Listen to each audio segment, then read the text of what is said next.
There's a specific moment in the life of any human being, whether a genius, a saint, or a criminal, when the conscious will breaks. You know this sensation. It is that instant when, under extreme pressure, exhaustion, or fury, you cease to be yourself. Suddenly, the rational and controlled person disappears, and something ancient, infantile, and terribly powerful takes command. You say things you never wanted to say. You act with an impulsivity that later causes you deep shame, and you feel as if you have been possessed by a strange force. Carl Jung did not call this merely a mistake. He called it the encounter with the inferior function. It is the back door of your mind, the place where your ego holds no power, and where your other lives, the archaic version of you that holds the key to both your destruction and your final salvation. Most people spend their lives running from this monster. Today, we are going to look it in the eyes. Before we descend together into this abyss, you need to make a decision. What we are about to reveal here is not self-help. It is psychic surgery. If you are tired of seeing the same repetitive patterns destroy your achievements, if you want to stop being held hostage by your own childish reactions, this is your place. Subscribe to the channel now and activate the bell, not to please me, but to ensure you do not lose the map that can guide you out of the labyrinth. And I want to know who is with me on this descent. Leave a like if you have the courage to face yourself, and comment below, I accept to see my shadow. Let us begin. We walk through the world believing in the illusion that we are one, that there is a single I in command. But deep psychology reveals that we are a hierarchical multiplicity. At the top shines your superior function, that which you do well, your reliable compass. But by the unbreakable law of psychic balance, for every illuminated peak, there is a dark valley. The inferior function is your least developed self. It is not just weak, it is barbaric. It operates with the logic of a caveman or a 3-year-old child. It is the saboteur that waits for you to lower your guard, to tear down everything you have built. Understanding this is not optional. It is the only defense against living an accidental life. Jung described the moment when the inferior function takes control as a possession, not in the mystical sense, but in the psychological one. It is physical. The atmosphere changes. The air becomes heavy. Tunnel vision sets in. When you fall into the domain of the inferior, you become deaf to reason. If you are a thinking type, you are suddenly flooded by sentimental and explosive feelings. If you are a feeling type, you become cold, cynical, and obsessed with a distorted logic. It is the state of the grip. You feel you are right, absolutely right, while acting in the most wrong way possible. It is the tragedy of watching the steering wheel turn by itself and being unable to hit the brakes. The most striking characteristic of the inferior function is its archaism. It has stopped in time. While your conscious part matured, read books, and learned social etiquette, the inferior function remained in the basement, raw and uncivilized. That is why, when it emerges, our reaction is disproportionate. A small criticism becomes a mortal attack. A small delay becomes proof of a lack of love. It is slow, heavy, and viscous. It does not know how to negotiate. It demands.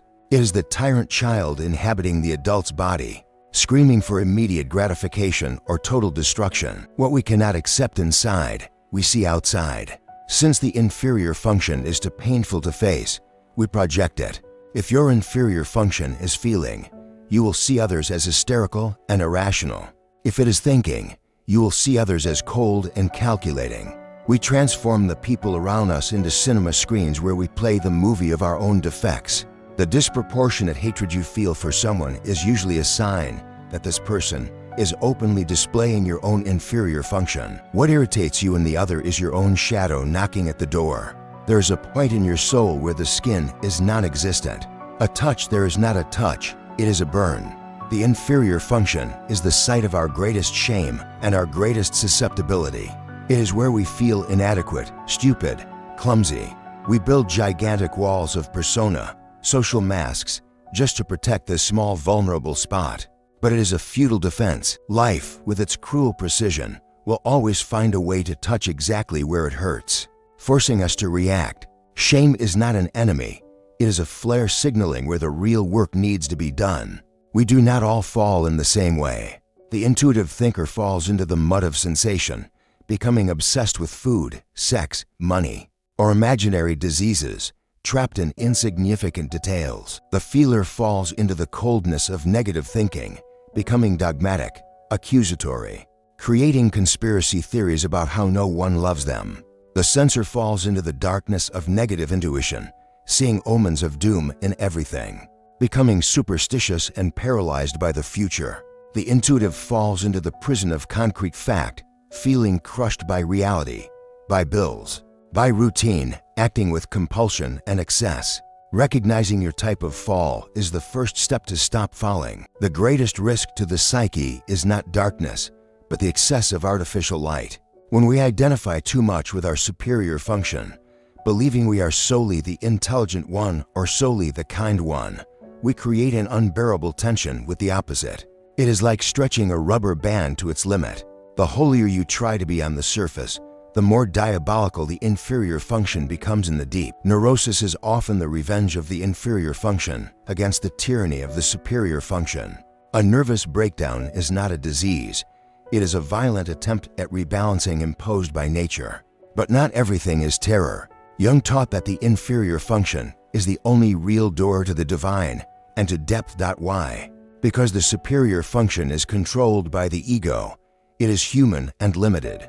The inferior function, being immersed in the unconscious, touches the infinite. It is through our weakness and not our strength that the numinous enters. Mystical experiences, great artistic inspirations, and real personality transformations always come from below, climbing the ladder of the inferior function. Where you are weak, you are open. And where you are open, something greater than you can enter. So, how do we deal with this? We cannot educate the inferior function to become equal to the superior. That is impossible. Trying to force your weakness to be strength only generates exhaustion. The secret is acceptance and space. We need to give the inferior function the right to exist, but not the right to govern. It is treating this part of us like a child who needs attention, play, and boundaries, not like a monster that must be chained. Integration happens when we stop being ashamed of being imperfect and start seeing value in our own strangeness. In the end, the inferior function guards the gold. In fairy tales, it is always the youngest brother, the fool, or the rejected one who finds the treasure. In the psyche, it is the same. The renewal of your life will come from what you despise.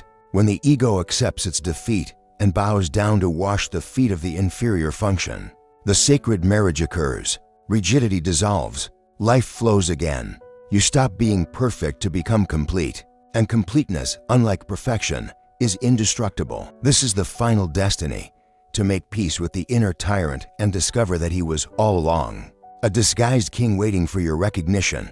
We have not reached the end, but the threshold of a new beginning, where the silence that follows the words is more eloquent than any speech. The journey through the inferior function is not a path one walks in a straight line, but a descending and ascending spiral, an eternal return to the center of who we are, where light and shadow dance in an embrace. What we discovered here was not a cure for your flaws, but a revelation about the nature of your totality. You are not a problem to be solved, but a mystery to be lived. And the key to that mystery lies, paradoxically, in what you have always tried to hide. Carry with you the certainty that perfection is a dead idol, a cold statue that does not bleed and does not feel, while integrity is alive, pulsating, dirty with earth and bathed in light. Accepting your inferior function, welcoming this inner orphan that screams and kicks, is the most courageous act of love you can offer yourself. It is laying down the weapons of fierce self-criticism and signing a peace treaty with your own humanity, allowing the energy you once spent repressing the abyss to now be used to build bridges over it. Remember that the tree can only touch the heavens if its roots have the courage to touch hell. Likewise, your consciousness will only reach solar heights if it is anchored in the deep acceptance of your darkest nights. May this truth echo in your moments of weakness, transforming shame into compassion and fear into sacred curiosity. You do not need to be infallible, you just need to be whole. And wholeness demands that the sacred and the profane, the wise and the fool, sit at the same table in the banquet of your soul. Now, if something within you vibrated, if an old door silently unlocked deep in your chest, honor this movement. Do not let the spark die in the distraction of daily life. Like this video as a seal of commitment to your truth. Share it with those who also walk this narrow road. And subscribe to continue unraveling the maps of the psyche. The call has been made. The answer now belongs solely to you.